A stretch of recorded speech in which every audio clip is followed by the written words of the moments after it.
Hello guys, welcome back to another Mystic Islands trading card game video. I am back for another one here today, as you can see. And we're going to be doing something a little bit different for right now. So I know I got a lot of breakdowns to do. I have the Pirate, Mage, Skeleton, and Dwarf faction to do for the breakdowns. But I decided to shake it up a little bit and make it a little less predictable. And I'm going to be doing a top 6 favorite leader cards. So there's only 6 in the game, so I'm just going to be basically ranking them on pretty much everything: aesthetics, artwork, and obviously their actual abilities that they have and how good they are. So there is 6 of them. I'm going to be going from number 6 all the way to number 1. So let's start this list off with Lord of the Spellcasters. He's the mage leader. He costs 6 crystals or 10 health. You can tap him and all mage faction creatures get the idle skill this turn. That's very useful. You can pay 1 to look at the top card of your deck. You can pay 2 to search your deck for a mage creature worth 1. Put that creature in your hand and shuffle your deck. So he is the worst of the leaders in my opinion, just for the ones that I, like the most. His artwork is probably the least impressive by me especially, so I'm not really a fan of his artwork as much. It's kind of grown on me a little bit, but that's pretty much the reason this guy is holding me back, and I never really use him because of it. And it's kind of stupid that I don't use him because of the art, but that's just how I am. So he's number 6. So number 5 is going to be Captain Blackbeard. Now these next 5 are very close because I like how all of them look. Captain Blackbeard, I think, came out great with his artwork there. I love the pose. He's on a little pirate ship there. Got these little blue lines kind of intensifying things.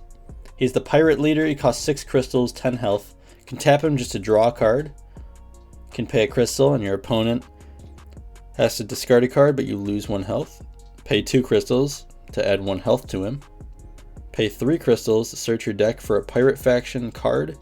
Put it in your hand and shuffle your deck.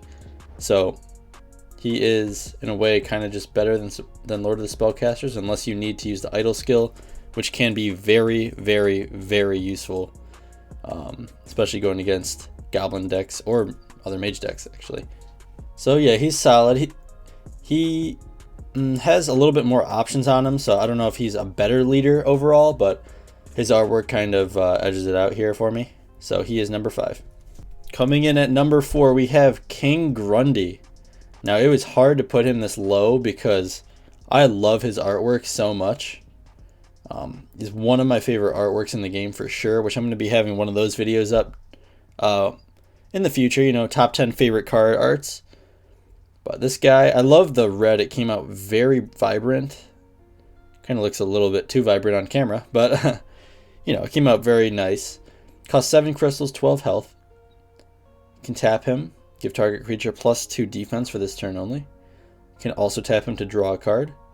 You can pay 3 crystals to add 2 health to him, or you can pay 4 crystals to give target creature the enraged skill. You can only use that one once. So he can be very, very useful, and just got to make sure you protect him and get the enraged ability, or enraged skill, I should say, on whatever creature you like. And his artwork is amazing as well. I love it. So he comes in at number 4. Number 3, King Edwards, the royalty leader. Costs 6 crystals or 9 health. Tap him to put a +1 defense counter on all royalty faction creatures for this turn. Pay 1 crystal. Target caster gains 2 health. Pay 2 crystals to gain 1 health to him. Not really the best leader. I wouldn't say his abilities aren't the greatest thing, but they're definitely not bad. I mean, you could just sit there and just start gaining some health back. He's a good way of controlling your own health, obviously, and that's what the royalty faction likes to do anyway. So he's pretty solid for them, and his artwork, drawn by my girlfriend, of course, amazing. Love the artwork. This artwork is, oh man, it might be my favorite out of the leaders, but I don't know. It's so good. I love it. So that comes in at number 3. Number 2. Now this was a hard one to do, but It's going to be Death Reaper, the Skeleton Faction leader. 6 crystals, 8 health.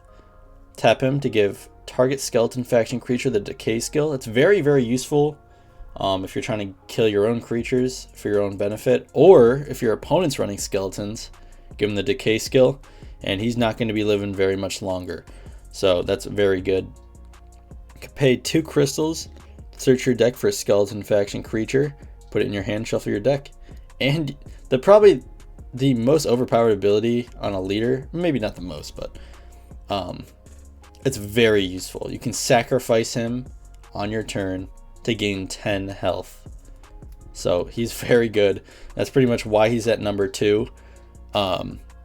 His artwork isn't my favorite because when I put this little effect on the art here, I think it kind of took away from the art a little bit, and I wish I could have done a little bit better job, you know, brushing it around him and stuff like that. But you know, it is what it is. I can probably fix that later if I reprint him or anything like that. It is what it is for now. But basically, because of his abilities, and he doesn't look bad at all. Like, I love his art too, but he's going to be coming in at number 2. And number 1, best leader in my opinion, or my favorite leader, I guess, King Gwizeki, the Goblin leader. Costs 5 crystals or 11 health. You can tap him to deal 1 damage to target creature. Pay 1 crystal. You must discard 2 cards. Deal 3 damage to your opponent. Pay 1 crystal. Add 1 health to this leader. The caster who controls this leader has to discard a card. So basically, I love everything about this card. The fact that it costs 5 crystals is very good. Very useful. He does not have the greatest health though. Obviously he has the lowest health out of all of them. And he costs the most health to play. So, you know, that's alright. But his tap ability is absolutely great. You get to deal 1 damage to target creature. That can be so useful, which you will see in future games. And you can pay 1 to discard 2 of your own cards to deal 3 damage to your opponent. It only costs 1 crystal to do that, as long as you have enough cards to discard there.